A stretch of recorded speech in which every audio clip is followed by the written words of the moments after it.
She just showed up at home. Where were you at? What is this? What was going on? Thank God you're okay. Like, what is going on? So there's a lot of questions with her return. Hey everybody, welcome back to the AV7 YouTube channel. I'm so excited to be here. And guys, this is one of my first pieces of content since I've moved. That's right, I have moved from the north to the south. I am here in lovely Atlanta and loving it so far. What does that mean? That means that for the next few days, you might see me in some creative spaces as I am putting together my new studio, getting the bookcases down and getting all studious again, right?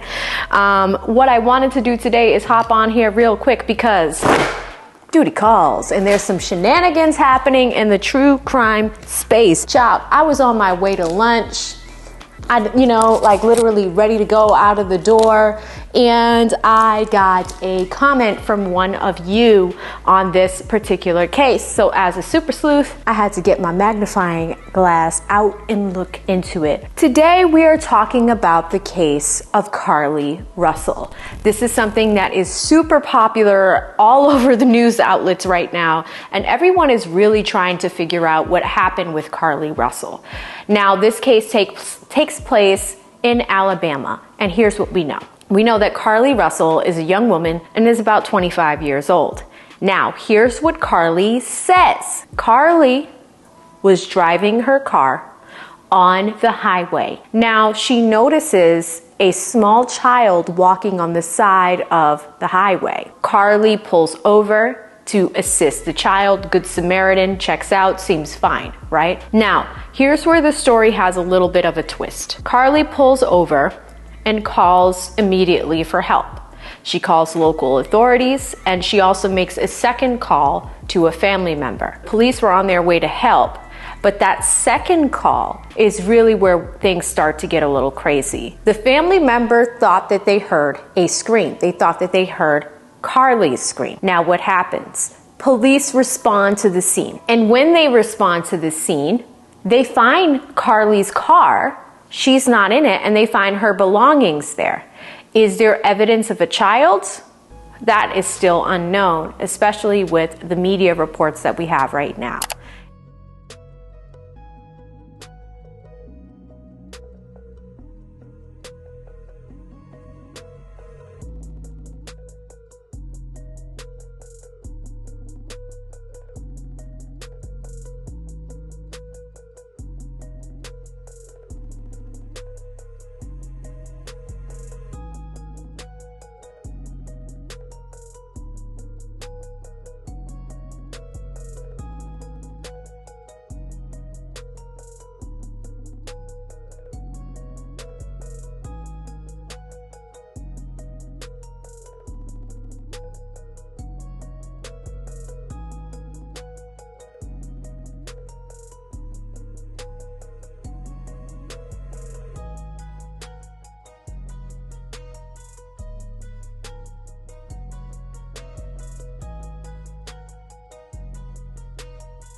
You guys know, with true crime and me having a legal background, there's some stuff that needs to check out. There's a few things. Number one, let's talk about evidence. When it comes to evidence in crimes like this, if she was abducted, if something happened to her, I'm pretty sure the police are gonna find evidence in their investigation on the scene. If there was, in fact, a child walking on the side of the road, we are human beings. You leave footprints. There's DNA evidence that you could possibly find if the child is walking. Here's the other thing. You also have to look at jurisdiction. Whenever there's a crime that is committed on a highway, the state police level is typically going to jump in on the investigation. It's not going to be a local municipality or a town or a city. This is now going to become a state level investigation. This woman went missing. No one can find her. Her car was left on the side of the road, and As far as the beginning of the investigation phase, if we're in the first 48, you're going to want to start with looking at the scene of the crime, understanding what was left at the scene of the crime, listening to 911 calls, making sure things add up. If there was a child on the side of the road, first thing that most people would look for is footprints. She was only missing for 2 days. She just showed up at home. So if you're a family member, you're like, where were you at? What is this? What was going on? Thank God you're okay. Like, what is going on? So there's a lot of questions with her return. This is popular in media. There's very little that you can find on it online. It's everywhere. I typically like to wait. Y'all know me. Y'all know I like to look at the evidence to see what was going on. We're gonna look at all of it.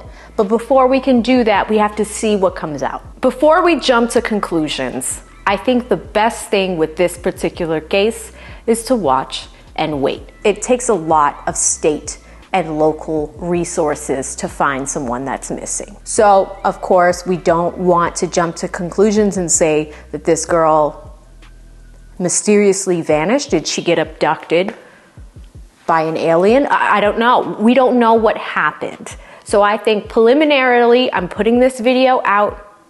It is a little bit of a mystery. It's a true crime mystery. A crime occurred. We need to know what type of crime occurred, but we're gonna take our time to parse out all of the evidence. And bear with me, guys. You might see me in all types of different rooms. I hope you like this new camera and the new microphone, because what it's gonna enable me to do is when cases come out and we all wanna learn more about it, we want to create some dialogue around it, I need to have a space where we can do it quickly and also give you guys the best quality possible. Anywho, that's all I have on this video so far. I'm going to stay close to this case and possibly cover it later this week. Of course, if there's any other cases that you guys see that you want to put on my radar, what you can do is send me a DM on Instagram, and the way you can follow me, my handle is right here. It's AV7Official for all things true crime. You can find me there. We are still covering the Courtney Clenny case, and I might have another surprise for you this week. Just saying, it's getting a little crazy on the true crime side. Anywho, thank you guys so much for watching. More to come on this one. We're gonna stay locked in. If you have any intel, if you have any questions, comments, concerns on this one, drop it right below. You can find me in the comment section. I look forward to hearing what you guys think about this case. It's a little bit of a weird one because it's just so vague. So vague. Drop what you think below, and I cannot wait to talk to you guys in the comment section. See you in the next one. Stay safe out there. Bye.